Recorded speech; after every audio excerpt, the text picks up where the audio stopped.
Bollywood silver screen presenting Shazam. सन 1974 में Thaddeus नाम का एक बच्चा अपने पिता और भाई के साथ गाड़ी में बैठकर एक खिलौने से खेलता हुआ कहीं जा रहा होता है। तभी उसके खिलौने में अजीब से अल्फ़ाबेट्स उभर जाते हैं और वो देखता है कि उसके पिता और भाई गाड़ी में नहीं है। गाड़ी की स्पीड बढ़ जाती है, चारों तरफ बर्फ जम जाती है और जब गाड़ी रुकती है और थेडियस दरवाज़ा खोलता है तो वो देखता है कि वो एक अलग ही दुनिया में पहुंच गया है। इस जगह का नाम है रॉक ऑफ एटर्निटी। यहाँ पर उसकी मुलाकात एक बूढ़े जादूगर से होती है जिसका नाम शज़ैम होता है। वो थेडियस को बताता है कि मैं जादूगरों के कबीले का आखिरी वारिस हूँ। मैंने सालों से इस दुनिया को 7 पापों से बचाया, जो है lust, sloth, pride, wrath, gluttony, greed और एनवी। लेकिन अब मैं बूढ़ा हो चुका हूँ, मेरी शक्तियाँ कम हो चुकी है। इसीलिए मैं किसी ऐसे इंसान को ढूंढ रहा हूँ जिसका दिल साफ हो, जिसे मैं चैंपियन बना सकूं और अपनी जादुई छड़ी से अपनी सारी शक्तियाँ उसे सौंप सकूं। पर इसके लिए तुम्हें एक इम्तिहान से गुजरना होगा। और तभी थेडियस को यहाँ पर जो बड़ी बड़ी 7 मूर्तियाँ होती हैं जिनके अंदर 7 बुराइयों को कैद किया गया है, उनमें से उसे एक बुराई जिसे सिन यानी कि पाप कहा जाता है, उसकी आवाज़ सुनाई देती है। वो थेडियस को अलग अलग तरह का लालच देती है। वो थेडियस से कहती है कि मुझे अपने अंदर समा लो, मुझे यहाँ से आज़ाद कर दो, बदले में मैं तुम्हें वो सब कुछ दूंगी जो तुम्हें चाहिए। यहाँ पर एक गोल चमकदार चीज़ होती है जिससे इन सभी बुरी शक्तियों को आज़ाद किया जा सकता है। थेडियस ना चाहते हुए भी उस तरफ बढ़ चलता है और इससे पहले कि वो उस चीज़ को छू कर इन सभी बुरी शक्तियों को आज़ाद करता, शज़ैम उसे रोक देता है और थेडियस से कहता है कि तुम इन शक्तियों के लायक नहीं हो। वो अपनी जादू की छड़ी को जमीन पर मारता है और अगले पल थेडियस अपने पिता और भाई के साथ वापस गाड़ी में आ जाता है। वो जोर जोर से चिल्लाना शुरू कर देता है कि मैं उन शक्तियों के लायक हूँ। उसके पिता का ध्यान भटक जाता है और गाड़ी का एक्सीडेंट हो जाता है, जिस वजह से उसके पिता के दोनों पैर टूट जाते हैं। तभी वो अपने उस खिलौने को देखता है जिस पर वो अजीब से अल्फाबेट उभरे थे। उस पर लिखा हुआ आता है फाइंड अस, और ये मैसेज थेडियस को 7 बुरी शक्तियों में से एक बुरी शक्ति जिसे सिन यानी कि पाप कहा जाता है, उसने भेजा होता है। वही हमें रॉक ऑफ एटर्निटी में दिखाया जाता है शज़ैम को, जिसे बुरी शक्तियां कहती है कि तुम अब बूढ़े हो चुके हो, तुम्हारी शक्तियां कम हो रही हैं और बहुत जल्दी हम खुद ब खुद आज़ाद हो जाएंगे। शज़ैम अपनी शक्तियों को कहता है कि जाओ और किसी नेक दिल इंसान को ढूंढ कर लाओ। इस घटना के कई सालों के बाद बिली नाम के 14 साल के एक लड़के को दिखाया जाता है जो फॉस्टर होम से भाग रहा होता है। फॉस्टर होम उसे कहा जाता है जहां पर कुछ लोग अनाथ बच्चों को अपने घर में पालते हैं। बिली कई फॉस्टर होम से भाग चुका है क्योंकि वो अपनी असली मॉम को तलाश करना चाहता है, पर उसे अपनी मॉम नहीं मिलती। बिली को अब एक नए फॉस्टर होम भेजा जाता है जहां पर उसके अलावा कुछ और भी अनाथ बच्चे होते हैं। दरअसल यहाँ पर जो कपल इन सब बच्चों को पालता है वो दोनों भी कभी अनाथ थे। वहीं दूसरी तरफ थेडियस को दिखाया जाता है जो अब बहुत बड़ा हो चुका है, लेकिन आज भी वो उस जगह की तलाश कर रहा है जहां बचपन में वो अनजाने में पहुंच गया था, यानी रॉक ऑफ एटर्निटी में। दरअसल उसके अलावा भी इस दुनिया में कई ऐसे लोग थे जो उस जगह पहुंच गए थे और उन सब ने अपना एक्सपीरियंस दुनिया के सामने शेयर किया था। और थेडियस उन सब की मदद से उन अल्फाबेट्स को खोज निकालता है, जिन अल्फाबेट्स को देखने के बाद वो उस दुनिया में पहुंच गया था और वो उन सब को एक दरवाजे पर लिखता है। दरअसल ये किसी जगह के कोऑर्डिनेट्स होते हैं। थेडियस की असिस्टेंट कहती है कि ऐसा नहीं हो सकता और जैसे ही वो दरवाजे पर हाथ लगाती है वो जलकर राख हो जाती है। इसके बाद थेडियस दरवाजा खोलता है और जब वो दरवाजे के दूसरी तरफ जाता है तो एक बार फिर से वो उसी दुनिया में यानी कि रॉक ऑफ एटर्निटी में पहुंच जाता है, जहां पर शज़ैम आज भी उन बुरी शक्तियों को कैद करके उस इंसान का इंतजार कर रहा है जिसका दिल नेक हो। थेडियस वहां पर पहुंचकर शज़ैम को कहता है कि तुमने शायद मुझे नहीं पहचाना, बचपन में एक बार मैं यहाँ पर आया था और अब मैं दोबारा यहाँ पर आया हूँ, पर तुम्हारी शक्तियों को हासिल करने के लिए नहीं, बल्कि उस शक्ति को हासिल करने के लिए जिसने मुझे यहाँ पर बुलाया है, यानी कि सिन, पाप ने। और इसके बाद वो उस चमकदार बॉल को, जो कि एक केज के अंदर बंद होती है जिसे आई ऑफ सिन कहा जाता है, उसकी तरफ बढ़ता है। तभी यहाँ पर जो 7 मूर्तियां होती है वो कहती हैं कि अब जादूगर शज़ैम के अंदर हमें रोकने की ताकत नहीं है क्योंकि वो बहुत बूढ़ा हो चुका है। थेडियस आई ऑफ सिन को अपने हाथों में पकड़ लेता है। तभी रैथ यानी कि क्रोध, जादूगर शज़ैम को कहता है कि तुम्हें तुम्हारा चैंपियन नहीं मिला, लेकिन हमें हमारा चैंपियन मिल गया। इसके बाद सातों की सातों मूर्तियां टूट जाती है और उनके अंदर जो बुरी शक्तियां कैद थी वो आज़ाद हो जाती है। रैथ यानी कि क्रोध थेडियस से कहती है कि तुम हो असली चैंपियन, और इसके बाद सारी की सारी शक्तियां आई ऑफ सिन के अंदर समा जाती है और अब थेडियस की आंखें पूरी तरह से बदल जाती है। शज़ैम थेडियस को समझाता है कि ये सारी बुरी शक्तियां तुम्हारा इस्तेमाल करना चाहती है, इंसान का दुश्मन बन जाएगा। और थेडियस उससे कहता है कि तुम्हें कभी चैंपियन नहीं मिल सकता, क्योंकि तुम्हें एक साफ नीयत वाला चाहिए और इस दुनिया में सबकी नीयत खराब है। इसके बाद वो जादूगर शज़ैम के ऊपर हमला करके भाग जाता है। वह इंसानों की दुनिया में फ्रेडी को दिखाया जाता है, जो कि बिली का फॉस्टर ब्रदर है। वो फिजिकली डिसेबल्ड होता है, उसे कुछ बच्चे परेशान कर रहे होते हैं, पर तभी वहां पर बिली आ जाता है। बिली फ्रेडी की स्टिक से उन दोनों लड़कों पर हमला करता है और उस जगह से भाग जाता है। वो दोनों बिली का पीछा करते हैं। बिली एक मेट्रो ट्रेन के अंदर चला जाता है और जब वो मेट्रो में बैठा होता है तभी वहां पर सब लोग गायब हो जाते हैं। मेट्रो के शीशों में चारों तरफ बर्फ जमना शुरू हो जाती है और जब वो ट्रेन का दरवाजा खोलता है तो वो रॉक ऑफ एटर्निटी पहुंच जाता है, जहां पर जादूगर शज़ैम होता है। शज़ैम बिली से कहता है कि तुम मेरी और इस दुनिया की आखिरी उम्मीद हो।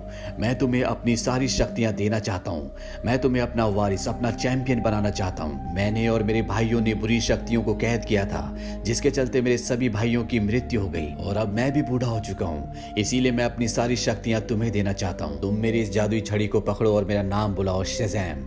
और जब बिली ऐसा करता है तो उसके अंदर शज़ैम की सारी शक्तियां आ जाती है। 14 साल का बिली एक नौजवान लड़का बन जाता है। जादूगर शज़ैम उसे बताता है कि मेरी शक्तियों ने तुम्हें ये नया रूप दिया है। अगर तुम अपने दिल से काम लोगे तो अपनी शक्तियों को बढ़ा पाओगे। इसके बाद जादूगर शज़ैम का शरीर मिट्टी बनकर वहीं पर झड़ जाता है। बिली ये देखकर डर जाता है। वो जादू की छड़ी को वहीं पर छोड़ देता है और चिल्लाकर कहता है कि मुझे यहाँ से निकालो। अगले पल वो उसी ट्रेन में पहुंच जाता है जिस ट्रेन में वो था, लेकिन उसका शरीर अभी भी बड़ा होता है। वो अपने फॉस्टर होम जाता है, जहां पर वो फ्रेडी, जिसकी उसने मदद की थी, उससे बात करता है। वो उसे यकीन दिलाने में कामयाब हो जाता है कि वही बिली है और अब बिली और फ्रेडी दोनों मिलकर बिली के नए रूप शज़ैम की नई शक्तियों को इस्तेमाल करना सीखते हैं और इन्हें पता चलता है कि उसकी उंगली में बिजली की शक्ति है और बहुत सी ऐसी शक्तियां जिसके बारे में इन दोनों को नहीं पता।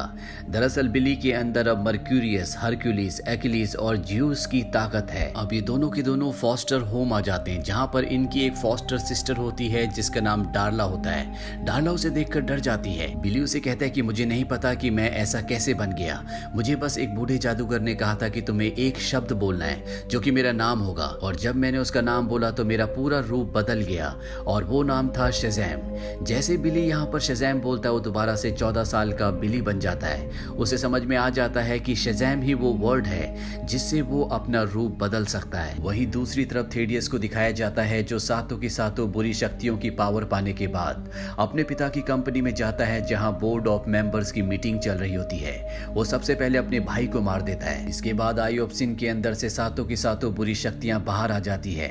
वो सभी बोर्ड ऑफ मेंबर्स को मार देते हैं। थेडियस कहता है कि इस दुनिया में सबसे शक्तिशाली मैं हूं। तभी एक बुरी शक्ति उसे बताती है कि शज़ैम को अपना वारिस, अपना चैंपियन मिल गया है और वो तुमसे भी ज्यादा शक्तिशाली है।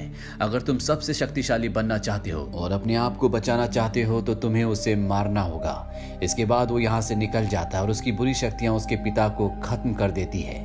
वहीं बिली को दिखाया जाता है जो शज़ैम बनने के बाद ज्यादा कुछ अपने बारे में समझ नहीं पा रहा होता, बल्कि वो शज़ैम की शक्तियां दिखाकर दुनिया को लुभा रहा होता है, साथ ही पैसे भी कमा रहा होता है। और जब एक बार वो लोगों का एंटरटेनमेंट कर रहा होता है तभी वो अपनी बिजली की शक्तियों का इस्तेमाल करता है, जिससे एक बस का टायर फट जाता है, जिस वजह से बस फ्लाईओवर से लटक जाती है और जैसे ही बस नीचे गिरती है तो नीचे बिली यानी कि शज़ैम आ जाता है। वो बस पकड़कर सबको बचा लेता है।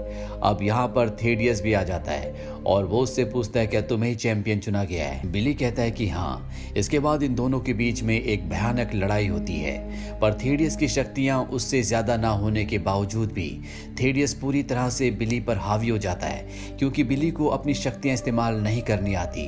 वो उसे आसमान की गहराइयों में ले जाता है और वहां से नीचे फेंक देता है, पर इससे पहले कि बिली नीचे गिरता वो अपने आप को हवा में ही रोक लेता है। उसे समझ में आता है कि उसके अंदर उड़ने की पावर भी है, पर थेडियस उसे मारने के लिए लगातार उसका पीछा कर रहा होता है। ये दोनों के दोनों एक मॉल में पहुंच जाते हैं, जहां पर बिली शज़ैम बोलकर एक बार फिर से बच्चा बन जाता है और भीड़ के साथ गायब हो जाता है। पर यहाँ पर थेडियस को फ्रेडी के बारे में पता चल जाता है कि फ्रेडी और शेज़ैम यानी कि बिली दोनों दोस्त हैं। वहीं दूसरी तरफ बिली को दिखाया जाता है जिसको उसकी मॉम का एड्रेस पता चल जाता है जिससे वो बचपन में बिछड़ गया था। वो उनके पास उनसे मिलने उनके घर जाता है। उसकी मॉम कहती है कि तुम बचपन में खोई नहीं थी, बल्कि जानबूझकर मैंने तुम्हें छोड़ दिया था क्योंकि उस वक्त मेरी उम्र बहुत कम थी और मैं तुम्हें पालने में सक्षम नहीं थी। ये सुनकर बिली को बहुत दुख होता है और वो उस खिलौने को जिसे उसने बचपन से अपनी माँ की निशानी समझकर अपने पास रखा था, वो अपनी मॉम को वापस करके वहां से निकल जाता है। तभी उसे फ्रेडी के नंबर से कॉल आता है और जब वो कॉल रिसीव करता है तो दूसरी तरफ फ्रेडी नहीं बल्कि थेडियस होता है। थेडियस उससे कहता है कि मैंने तुम्हारी पूरी फॉस्टर फैमिली को अपने कब्जे में ले रखा है। अगर तुम चाहते हो कि मैं इन्हें ना मारूं तो जल्द से जल्द यहाँ पहुंच जाओ। इसके बाद बिल्ली शेज़ैम बनकर अपने घर पहुंच जाता है जहां पर थेडियस और उसकी वो बुरी शक्तियां उसके साथ होती है। थेडियस बिल्ली से शेज़ैम की शक्तियों को लेना चाहता है, इसीलिए वो कहता है कि तुम्हें मेरे साथ रॉक ऑफ एटर्निटी चलना होगा। ये दोनों के दोनों रॉक ऑफ एटर्निटी पहुंच जाते हैं जहां पर बूढ़े जादूगर की वो छड़ी होती है जिसे पकड़कर बिल्ली ने शेज़ैम कहा था और उसे शेज़ैम की सारी शक्तियां मिल गई थी। थेडियस उस छड़ी को उठा लेता है। इसके बाद उसके अंदर जो 7 बुरी शक्तियां होती है वो एक एक करके बाहर निकल जाती हैं और अब थेडियस बिल्ली से कहता है कि तुम भी इस छड़ी को पकड़ो और कहो शेज़ैम। पर इससे पहले कि बिल्ली ऐसा करता, यहाँ पर उसके फॉस्टर्स ब्रदर्स एंड सिस्टर्स आ जाते हैं जिनमें से फ्रेडी थेडियस के ऊपर हमला करता। उसके सर पर चोट लग जाती है क्योंकि उसके अंदर अभी एक भी बुरी शक्ति नहीं होती, वो एक आम इंसान है। पर अगले पल उसकी सारी शक्तियां सारी बुराइयां उसके अंदर आ जाती है और वो इन सब का पीछा करना शुरू करता है। ये सब के सब यहाँ से निकलकर अपनी असली दुनिया में पहुंच जाते हैं जहां पर ये थेडियस से बचने के लिए एक मेले में जाते हैं। पर जल्दी थेडियस इनके सामने आ जाता है और इसके बाद उसके अंदर से 6 बुरी शक्तियां बाहर आ जाती है जो बिली के सभी फॉस्टर्स ब्रदर्स एंड सिस्टर्स को अपनी गिरफ्त में ले लेते हैं, जिस वजह से बिली को थेडियस के सामने घुटने टेकने पड़ते हैं। थेडियस उसे कहता है कि अब अपनी शक्तियां मुझे दो, पर इससे पहले कि वो ऐसा करता उसे बूढ़े जादूगर की बात याद आती है। अगर तुम दिल से काम लोगे तो तुम्हारी शक्तियां और भी बढ़ जाएंगी। और तभी वो जादू की छड़ी उससे छीनकर अपने भाई बहनों को कहता है कि इसे पकड़ो और मेरा नाम पुकारो। और जैसे सब शेज़ैम बोलते हैं तो उन सब के अंदर बिली की यानी कि शेज़ैम की पावर आ जाती है और ये सब भी अब सुपर हीरोज यानी कि शेज़ैम की तरह ताकतवर बन जाते हैं। साथ ही अब ये बड़े भी हो गए हैं। इसके बाद ये थेडियस की सारी बुरी शक्तियों से लड़ना शुरू कर देते हैं। वहीं शेज़ैम यानी कि बिली और थेडियस के बीच में घमासान फाइट होती है। थेडियस के अंदर अभी भी एक पाप एक बुरी शक्ति है जिसका नाम है एनवी यानी कि ईर्ष्या। शेज़ैम जानता है कि अगर उसे थेडियस को हराना है, उसे मारना है, तो उसे उसके अंदर से इस आखिरी 7वीं शक्ति को बाहर निकालना होगा। इसीलिए वो ईर्ष्या को उकसाता है कि तुम्हारे अंदर शक्ति नहीं है, इसीलिए तुम एक इंसान के अंदर छुपी हुई हो। ईर्ष्या उसकी बातों में आ जाती है और वो थेडियस के शरीर से बाहर निकल जाती है। जैसे ही उसके शरीर से बाहर निकलती है वो ऊपर से नीचे गिर जाता है। वहीं ईर्ष्या शेज़ैम के ऊपर हमला कर देती है और तभी शेज़ैम अपना नाम शेज़ैम पुकारता है। जब भी वो ये नाम पुकारता है तो न सिर्फ उसका रूप बदलता है बल्कि एक धमाका भी होता है। इस धमाके के साथ ईर्ष्या उड़ जाती है। इसके बाद शेज़ैम दोबारा से शेज़ैम के रूप में आकर थेडियस के पास जाता है और उसे पकड़ लेता है और इन 7 पापों को कंट्रोल करने वाली जो चमकदार बॉल होती है जिसे आई ऑफ सिन कहा जाता है वो थेडियस की आंख में होती है। शेज़ैम उसकी आंख निकाल लेता है और इसके बाद 7 के 7 पाप वापस उसी जगह पहुंच जाते हैं जहां पर वो हजारों सालों से कैद थे। और अब ये सब के सब रॉक ऑफ एटर्निटी पहुंच जाते हैं जहां पर वो 7 मूर्तियां जो टूट गई थी वो वापस बन जाती हैं, यानी कि ये 7 की 7 शक्तियां एक बार फिर से हमेशा के लिए कैद हो चुकी हैं। इसके बाद दिखाया जाता है कि सभी के सभी बच्चे वापस अपने रूप में आ चुके हैं। फ्रेडी जिसे स्कूल में सब ये कहकर चिढ़ाते थे कि शेज़ैम से उसका कोई रिश्ता नहीं है, शेज़ैम उसके स्कूल में उसका दोस्त बनकर आता है और सबको बताता है कि मेरा गुरु और कोई नहीं बल्कि फ्रेडी है। सब बच्चे तब चौंक जाते हैं जब यहाँ पर सुपरमैन भी आता है। इस मूवी के मिड क्रेडिट सीन में हमें दिखाया जाता है थेडियस को जो कि अब जेल में है। अभी भी वो उन कोऑर्डिनेट्स को ढूंढने की दोबारा कोशिश कर रहा होता है ताकि वो सारी शक्तियों को दोबारा हासिल कर सके। पर तभी यहाँ पर एक कैटरपिलर आती है। ये कैटरपिलर रॉक ऑफ एटर्निटी की दुनिया से आई होती है जहाँ पर सारी शक्तियाँ कैद है। कैटरपिलर थेडियस से कहती है कि उन शक्तियों को पाने के और भी बहुत सारे तरीके हैं पर तुम्हें उन्हें ढूंढना होगा। ये मूवी ईयर 2019 में रिलीज हुई थी। IMDb पर इसकी रेटिंग है 7। इस मूवी का बजट था $80 to $100 मिलियन और बॉक्स ऑफिस पर इसने कमाई की थी $366 मिलियन की। उम्मीद करते हैं कि ये कहानी आपको पसंद आई होगी।